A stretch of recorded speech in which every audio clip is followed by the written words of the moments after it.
নির্বাচনী প্রচারণায় গিয়ে বিপাকে নায়ক দেব, ভেঙে পড়ল মঞ্চ। ভারতের লোকসভা নির্বাচন শুরু হচ্ছে শুক্রবার।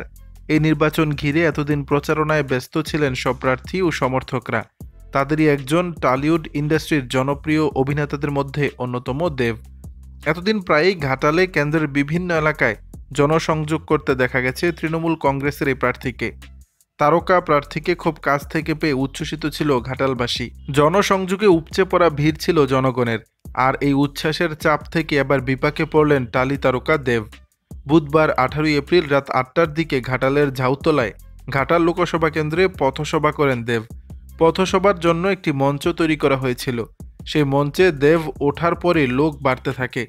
তাকে কাছে থেকে দেখার জন্য কেউ কেউ উঠে পড়েন ওই মঞ্চে। আর এতেই ভার সামলাতে না পেরে ভেঙে পড়ে যায় অস্থায়ী মঞ্চটি। এ অবস্থায় টালি তারকা বেসামাল হওয়ার আগেই তাকে ধরে ফেলেন নিরাপত্তার দায়িত্বে থাকা কর্মীরা।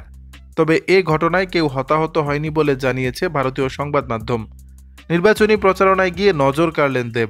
খুব সাদামাটাভাবেই ঘাটালে প্রচারণা চালিয়েছেন মমতা ব্যানার্জির এই কর্মী। কেউ কেউ অবশ্য সমালোচনা করেছেন তার, তবে তাতে কর্ণপাত করতে দেখা যায়নি তারকাকে। দর্শক, বিষয়টি নিয়ে আপনাদের মতামত জানাবেন নিচের কমেন্ট বক্স।